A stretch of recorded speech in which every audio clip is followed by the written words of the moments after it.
Hey guys, welcome to another IBH video. Looks like the patch notes just got released earlier this morning, and looks like the patch is gonna go live tomorrow morning after the daily reset. The patch is gonna run for 3 hours. I mean, maintenance-wise, it's gonna run for 3 hours. It looks like from here that they're just adding all the new features that are pretty much announced during the dev notes, pretty much. And it says that right here, we can get 100 purifying waters via in-game mail after the maintenance, and this is pretty much going to be the doll reset thing. I'm not sure how much purifying water it's going to cost per level. It might be a 1-to-1 ratio. If that's the case, it's going to take us a while to actually reset one doll then. Because we're only going to get one bottle for every daily activity of 100, so yeah, it's going to take us a couple months then if you think about it. You actually get a doll reset back to like level 1. But again, I don't think you're going to reset it that far. I guess most like, for me wise, I think I might just reset him back to Ascension 3 to get back some of the skill mats. But I don't know, it seems like I mean, if you really want to though, but I don't really understand of like just resetting a doll in general, I guess. But I guess it's more of a pre-player option though. If you actually went full in and you didn't like the character, you can just reset it back. But yeah. And they're adding the quick enhance right here, so pretty much we don't have to sit there and hold everything for like a long press. And there's just a button now as it says level up to max, and I think that's be a lot better. And the material thing using remains the same pretty much. This is actually a really nice feature, so it makes leveling up dolls a lot easier. And here's the equipment presets. Pretty much this is this auto equip for like you preset your doll, like a preset loadout. You just click on the auto equip and it re-equips everything again. Yeah, so there's this saying like if you want to get a head start beforehand, before the maintenance, like whatever doll equipment that you have right now, that's what they're going to use as the preset. And it looks like they're reopening the path not taken again. It's going to open after maintenance, so pretty much it's the same standard for the thing.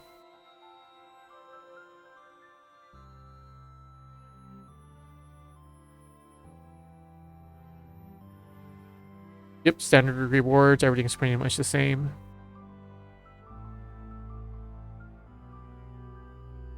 And they're just saying if you have the dupe avatar, you're just gonna get 500 souls for the dupe avatar again. So nothing's changed from the path not taken.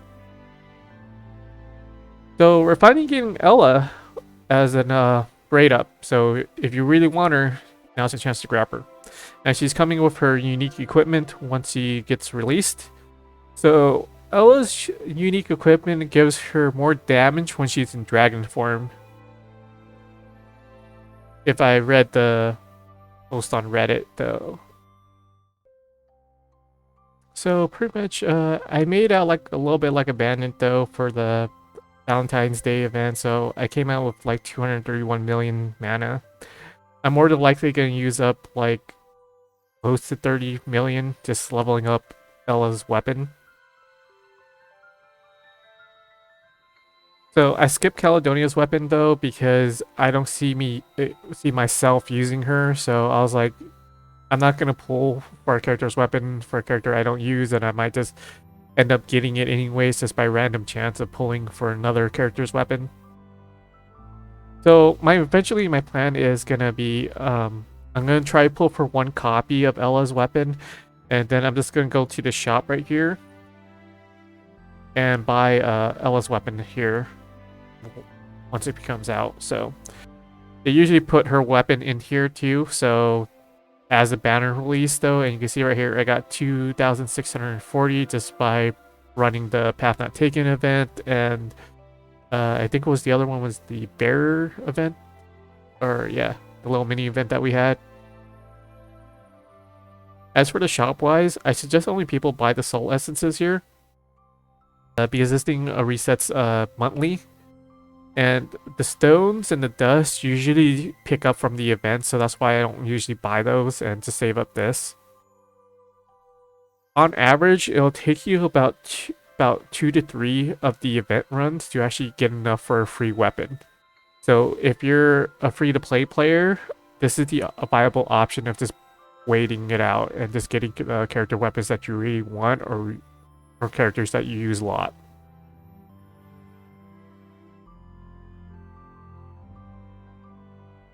And as you can see, I picked up Amanami's weapon right here. So if you're wondering like why this border is here, so every single time you see this new border around like a UR character or an SR, that means you have their UE weapon. So this is a nice little feature that they added, I think, once the weapons got released though. So if you notice, like, so I got Amanami's weapon, I got Ushbia's weapon, and I got Manir's weapon. I was pulling for Amanami, and I end up getting Manir's weapon along the way. So, you know, it is what it is.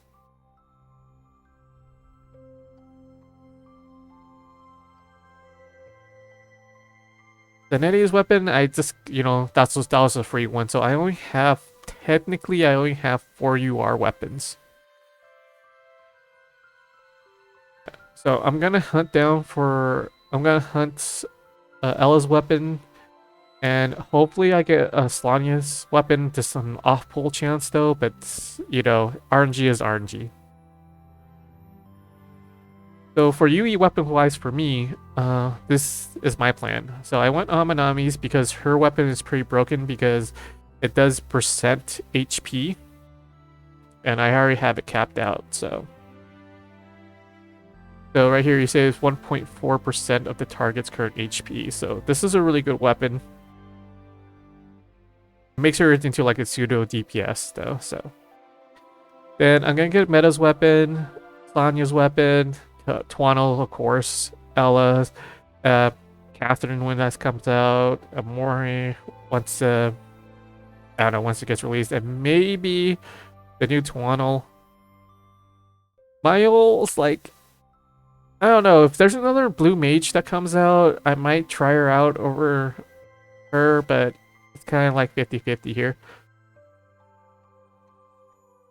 I skipped over a Fallen's weapon because realistically, I don't know where to put a Fallen anymore because he's just kind of like there in my team comp, and I don't think I'm ever going to build her past the 450 point. The most I put into her was the A2. I didn't even cap out her skills, so... And she still functions perfectly fine as it is, because you can't really use a Fallen anywhere, and I know like at the beginning of like quote-unquote beginner guide, everyone was telling me, oh, get a Fallen Ushbia. And now, what happened? These two characters kind of fell out of grace, I guess. They're still decent though, but you know, if I was going to go back for the long-term game, I would start it out with Twano plus Mayo. Like, this would be better.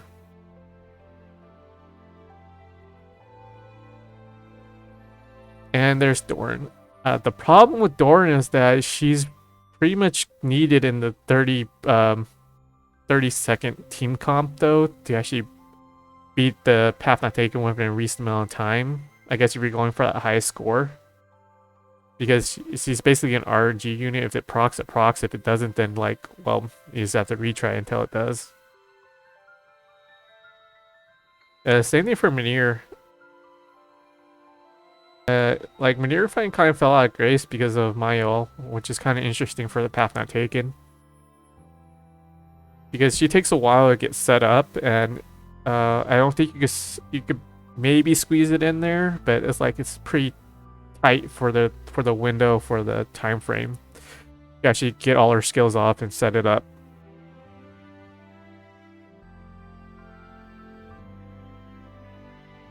And there's Kelsavid. Pretty much the top sacrificial unit that there is. It's funny though, because the only reason people use her is just for her 50% damage boost, and then she dies, and you know, that's pretty much it.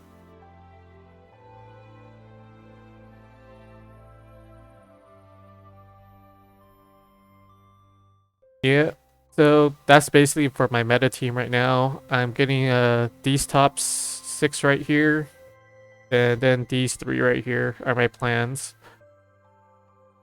Which is kind of funny enough is that I think Mercury is still the weakest team comp now, even with all the units that they have.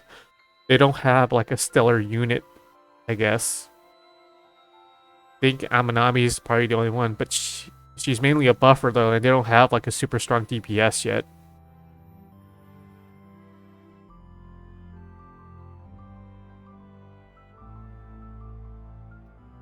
I mean, Manir's there though, but she's not quite there unless you like put a lot of investment into her, and even then, I think Mael still comes on top. Just by looking at the previous 2 pathnets taken, like people prioritize her over Manir. And then there's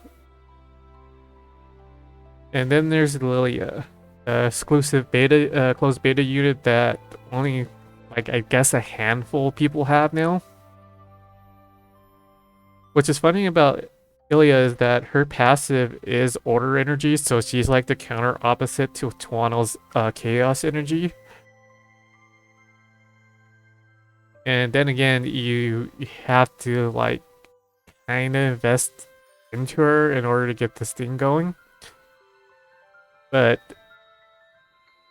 order energy is only there just for that one debuff, so that's why a lot of people don't build her out or they just don't have her. So yeah. I mean, she's a good buffer for like this stuff.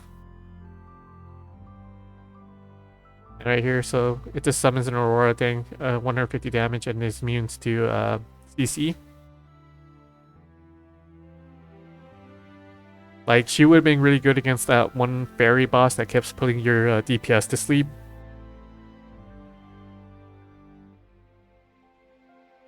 Yeah, she's overall a solid unit though. It's just that with the amount of mana that we had before, I couldn't finish building her out. And I might consider just building her out right now. Once during the next event, we get all those skill pages, so I might consider building her out.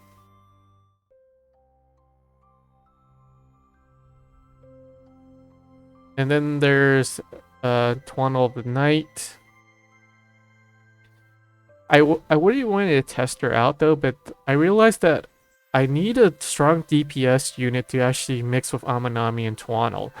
And Mercury is still lacking that one unit, that one over-the-top unit, like how Brimstone and was it Saltstone have. There's people don't know, like, Meta does a lot of damage on her S2. It's pretty ridiculous.